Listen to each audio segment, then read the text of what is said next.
In a world that is growing increasingly chaotic, divided, and depressed, one of the most overlooked aspects of well-centered living is laughter itself. Humor can diffuse fear, build relationships, lower stress, and help us endure the unavoidable suffering that accompanies life. But can laughter also be spiritual? Can comedy become a form of spiritual, physical, emotional, and social healing? Welcome to Centered, Becoming Whole in a Chaotic World. This is a podcast about orientation, integration, and the lifelong work of becoming whole.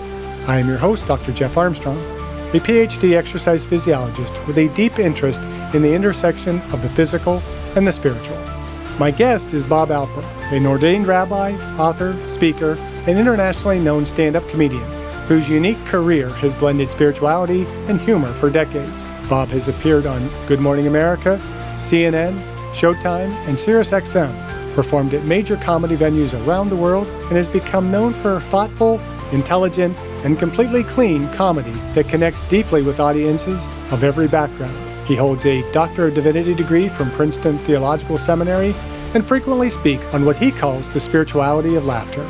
Rabbi Alper, welcome to the podcast. It's my pleasure to have you on. I think it's going to be quite an interesting interview. Well, thank you. It's a pleasure to be here.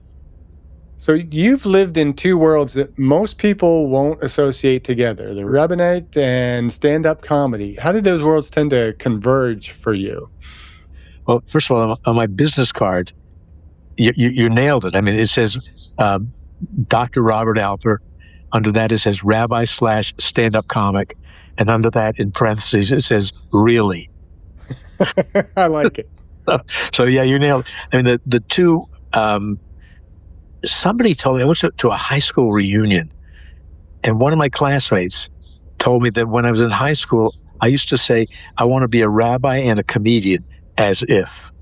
I mean, I was kidding. I was funny in high school, but I was making a joke. I mean, who would have thought? But as a matter of fact, first of all, a lot of clergy have great senses of humor. A lot of successful clergy have great senses of humor. Because it's a way to connect with people. Mm-hmm. And if clergy are effective, they can connect with people, they can minister to people, they can inspire people. And using humor is a terrific vehicle. In fact, in the Talmud, there was a character named Rabbi 2,000 years ago, and it says in the Talmud, he used to begin his lessons with a joke. And he would relax his students, and then they would be able to understand and participate in the serious lesson that would follow. So there's definitely a connection between clergy and humor. Yeah. And you often describe yourself as the world's only practicing clergyman doing stand-up comedy intentionally. Yes. When did you first realize that humor would be more than entertainment for you? I always found it valuable, even when I was very young. I can recall, and I say this in my stand-up routine, when I was very little, the word we used to use for our rear end was not fanny or butt. We called it a tutu, which might have been just our family's word. I don't know. But I can recall, it was real small. A babysitter came. She said, does anyone want to go to the park? One kid said, I want to go. Another kid said, I want to go too. And I can remember saying, I want to go too. and I say to the audience, I say, you may not think that's so hysterical, but I remember thinking at that very moment, I am one funny toddler. So humor's always been part of my life. And when I became a rabbi, even before I came in, when I was a student rabbi, all my life, humor's been part. And so it was never a moment where I discovered it. That's who I am. So in your experience, what role does laughter play in helping people endure suffering, grief, illness, and uncertainty? Is I'm sure a role of the rabbi. To be succinct, the highest point, I've been doing stand-up for about 35 years now.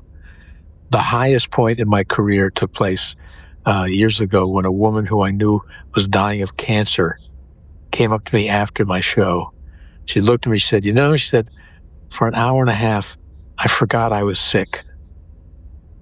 That says it all. Oh, That's yeah. it. That's what humor can do. That's what and in different ways, that's what's happened all the time, daily. Whether I'm performing, whether I'm serving as a rabbi, whether I'm buying coffee at the convenience store, humor has always been part of my life, and it works to touch people and to minister to people. It's a wonderful device.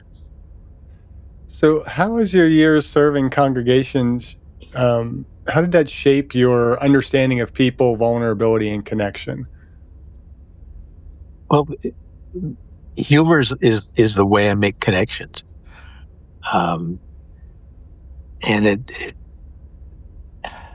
it mellows people.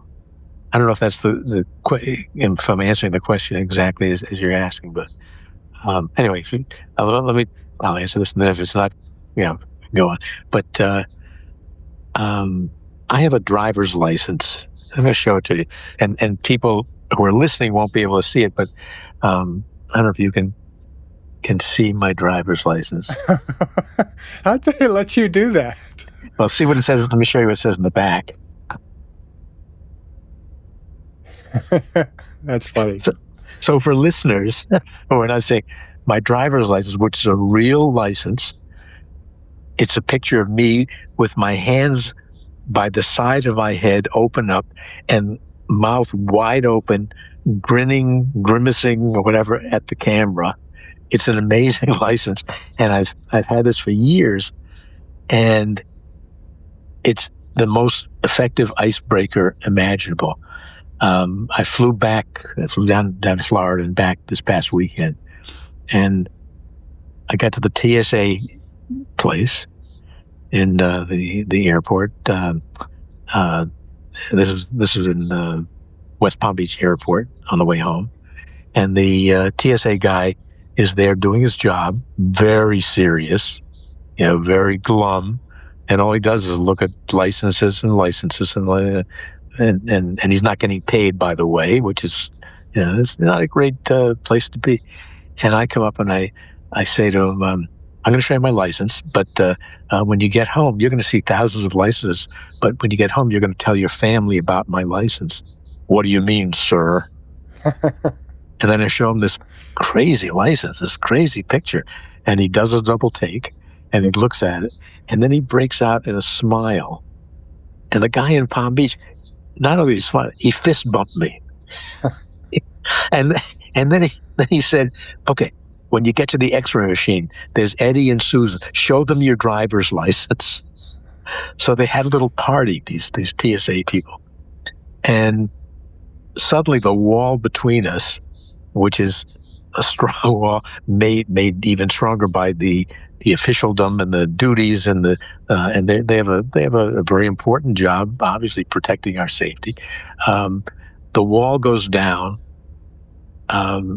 It's human to human contact, and many of them say, "Thanks, I needed that." To the point where my second book is called "Thanks, I Needed That," and Other Stories of the Spirit. I get that all the time, and for people, the best example is when I take a car out of a parking lot from the rental lot, and that job, often the guy is a middle-aged Pakistani immigrant with 2 masters in engineering degrees, but he has to take this job just looking at driver's licenses and paper. And with him, I show him the license and smiles, laughs, says, "May I show it to the person in the next booth?" And they have a little party. It's suddenly making contact. It's a gift I could give them. It connects us together as humans. So many things that happen just because of this crazy little license. But it's the way humor bridges gaps and brings people together. And for me, it's enormously rewarding. And I just am very fortunate that I have that talent, that ability, that understanding of what humor can do, and also have this prop, which is just an amazing prop. If you want, I can tell you how it all came about, but I don't want to keep on going there. It's amazing how something as minor as a license can literally change the world, because, yeah, you might make that one person laugh that sees it, but then their mood is changed. They affect the next person that's coming through that line. They get affected, and it's just this rippling effect that we don't realize just how interconnected we are, and how important something as simple as a silly license or a smile or just a greeting can change the world. Exactly. And it's, in one of my books, I have a story. It's called Justine and Joe, about a friend of mine.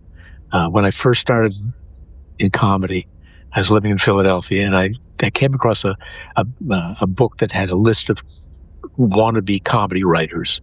There were only two people in Philadelphia. I called one guy.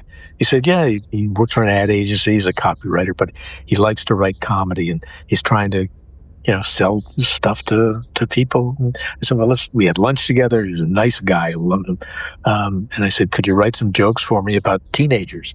So he wrote 10 jokes, faxed them to me. Went to a club one night and did a guest set and tried a couple of the jokes, and one of them worked. So I sent him $10, because that's the way we agreed. You get paid for these. And he would write jokes for me, and there are a few other jokes I actually used. Make a long story short, his dream was to write for Jay Leno. And it so happened that Leno was coming to town, to Philadelphia. And I had officiated the wedding of the guest relations coordinator of the Valley Ford Music Fair, where he was playing. I called her. I said, I got a friend. He's got some jokes. He'd like to get him to Leno. And, he's got an army of people surrounding him. She said, well, have him drop the jokes off in my office. I'll put him in his dressing room. At midnight, Joe got a phone call. Hello, Joe? Hi, Jay Leno. Yeah, really like your stuff. So Joe started writing jokes for Leno and faxed them to him. Then Leno got the Tonight Show. And for 18 of Leno's 19 years, Joe Medeiros was the head writer of the Tonight Show. Oh, wow. My friend from Philadelphia became the head writer of the Tonight Show, which leads to the answer to your question. I was out there one time, went to the show, of course. After the show, Joe and I went out for dinner. And then we went back to the studios because Joe and an editor were tweaking a 3-minute bit that Leno had filmed that day to be shown the next night. And it was a very, very funny bit about Leno pretending to be a muscle-bound garbage collector, and all the women in the town would come out in their dresses. And anyway, it doesn't matter. I'm sitting there on a stool behind the two of them, watching them tweak this and cut off a second here and raise the volume here and work hard to make this 2-minute thing. And I'm thinking, tomorrow night, somewhere in America, a woman's going to be lying in her hospital bed using the speakerphone on her ear while her roommate tries to sleep.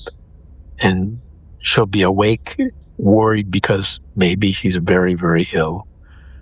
And she's watching Jay Leno, and she'll smile. And she'll forget for a minute her anxiety and her mortality that she's facing and all the other problems that are weighing her down. And for a minute, and I asked Joe, do you realize the gift that you're giving? He says, no, I'm just editing. No, he's doing a lot more than that. And another example, a teenage girl is out with her friends, and she's past curfew, and her father's fuming. And she finally walks in. It's 12:15 at night, and he's really got to let her have it. But there's Leno in a muscle chest suit, driving a garbage truck, and women running out to him with meals to eat in the back of the truck. And they pause for a minute, and they watch this thing, and they laugh together.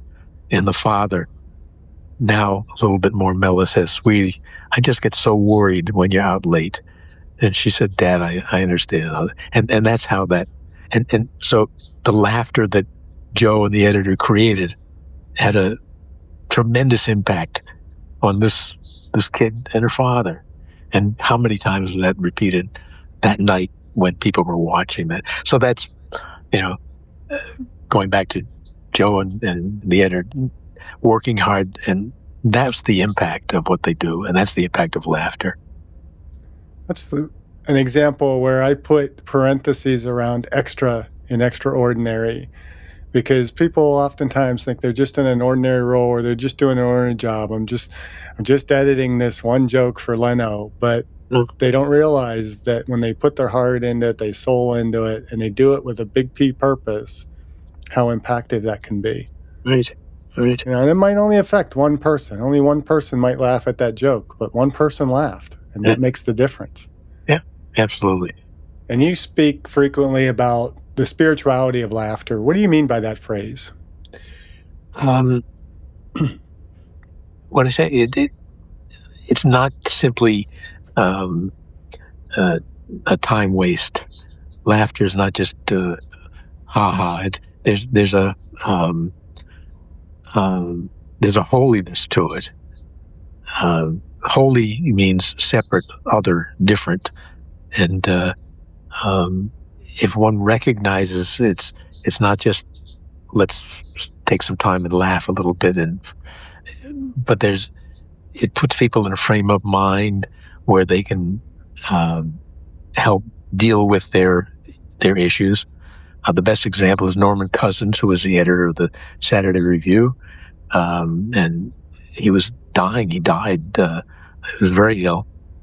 He checked himself out of the hospital and into a hotel room and watched a slew of Marx Brothers comedies and candid camera comedies. And he said, I would watch those, and after watching, laughing, I was able to get an hour of sleep, of uninterrupted sleep, which was a gift. But laughter was what helped him.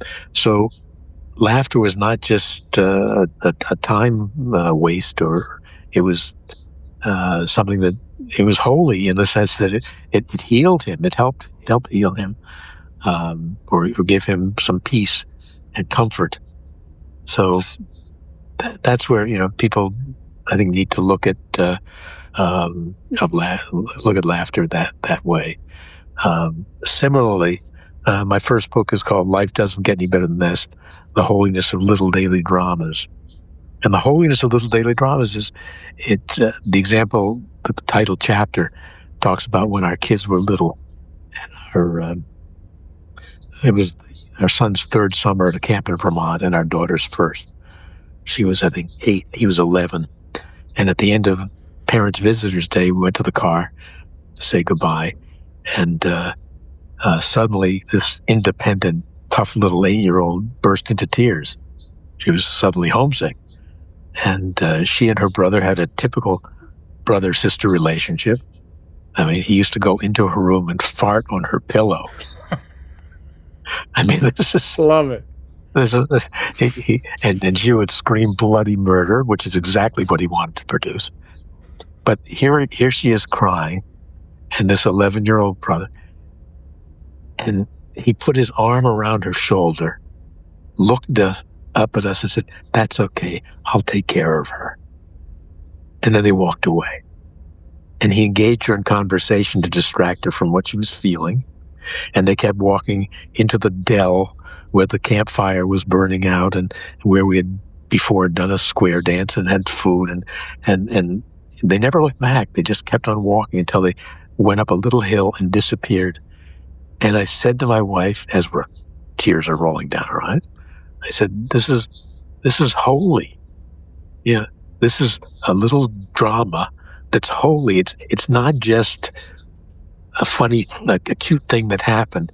It's holy. And what I say in the book is not in a preachy way, but I said people need to recognize those kinds of moments, and moments of laughter too, and tuck them into their biographies, their autobiographies, and use them when they need them, and bring them back. And it works. It works. This past weekend, I ran into people whom I hadn't seen in 40 years from my old congregation. They were down in Florida. Now they came to my show.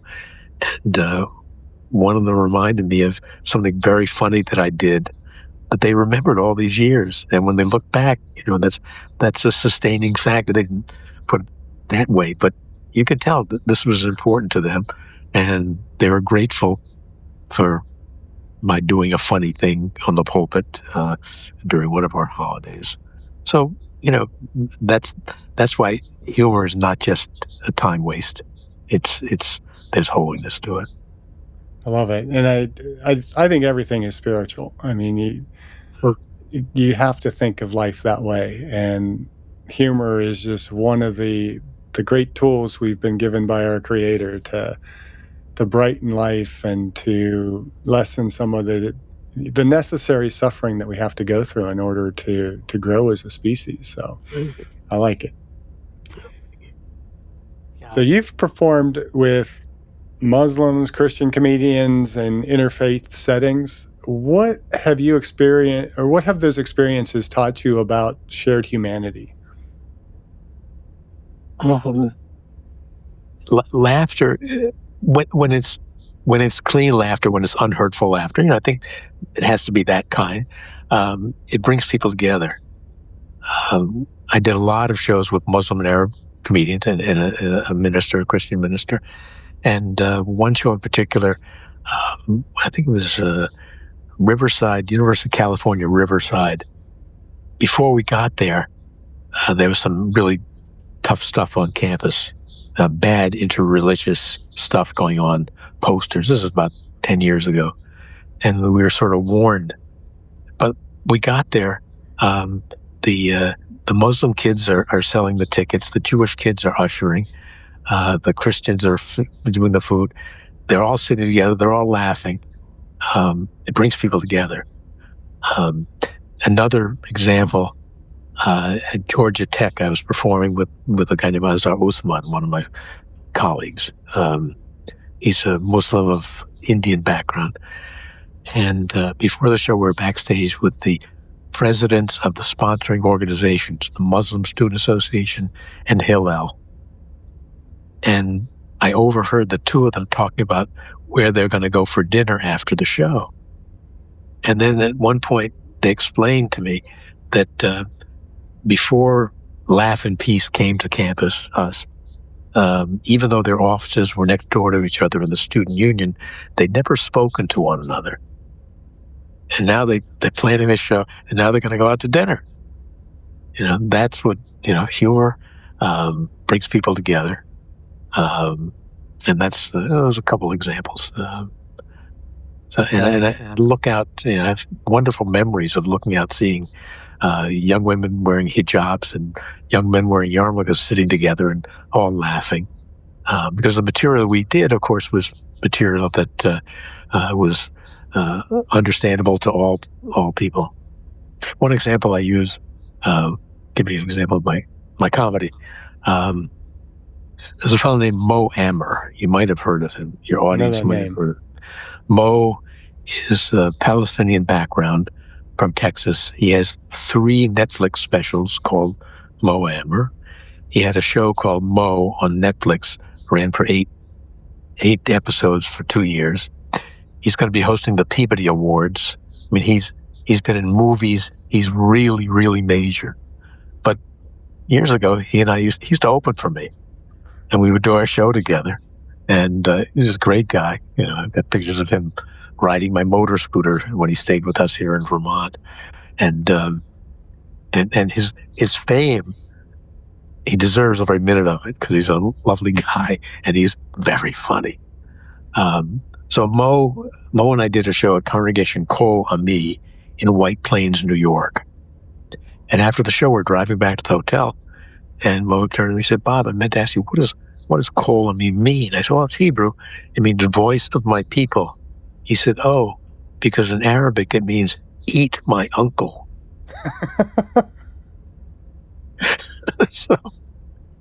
So and that's a perfect example of, interreligious, bring people together, laughter, shared humor. And that's what we did, a couple, 300-400 shows doing this Laugh and Peace tour. Love it. So, how do you personally maintain joy and perspective in the midst of all the seriousness and suffering that we do see in the world? Well, I mean, right now is a horrific time. I don't know when this is going to be posted, but I mean, right now the report from the slaughter of the Israelis has just come out, and it's just absolutely so devastating. And what's happening in the world and politically, and there's so much. And I guess it's a question of for sanity's sake, I have to give myself the opportunity to turn off the TV or stop scrolling through Facebook, and to just take time off. And that's why, like when I was down in Florida this past weekend, I lived for that moment. I lived. Somebody on Facebook asked in a comedian's forum, how nervous do you get before you get on stage? And somebody said, 2 out of 10 or 5. I get nervous. And I wrote back, I said, I don't get nervous at all. I can't wait. And I couldn't. All of my energy was directed towards the moment when the MC would introduce me and get up on stage. And I can't wait for it. And it's part, it's what I love to do, but it's also for my own mental health, giving me the opportunity to make people laugh and get the laughter is such approval. When people laugh at you, you've succeeded, you're touching their lives, you're making them, you're doing something creative, all those things. There's so many good things. So during really difficult times, humor is critical, and it doesn't solve the issues, but it strengthens me, at least, because it allows me to carry on. It's a coping device. My life has been structured, influenced into the idea of gratitude more than anything by a woman named Gerda Klein, who was my mentor, my teacher, my inspiration. And she always taught how to appreciate what we have. She was a Holocaust survivor. And she was a member of my first congregation in Buffalo 50 years ago. And we stayed very close until the end. And I actually officiated her funeral 2 years ago.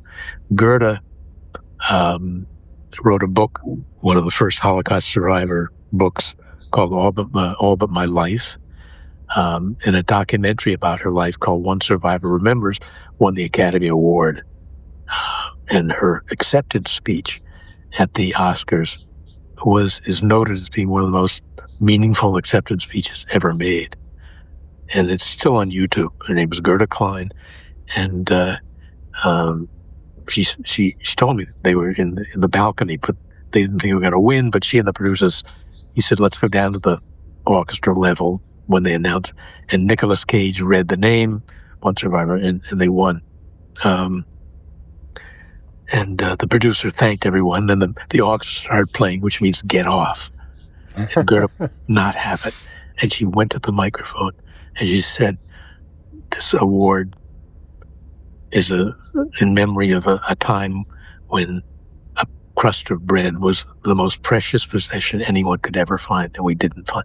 She was a survivor she was one of 200 teenage Jewish girls who survived a death march that began with 4,000. Wow. And anyway, she said, why am I here? I am no better. I am lucky. And then she looked out at this audience and said, tonight, all of you are winners. And that was the motto. Tonight, all of you are winners. And I think of Gerda and all the lessons she taught me. And there are chapters in my book about Gerda. All of you are winners. And I realize that even though we have challenges, and even though there's pain and there's fear and all the things that are part of aging, I'm a winner. I've been so fortunate, and if it all ends tomorrow, I've been very, very fortunate. And to live in this country and to have the resources that we have, it's gratitude. The attitude is gratitude. Goethe was the inspiration. I mean, there are others too, but particularly Goethe. So if my mic wasn't in a boom, I would drop the mic and we would end right there.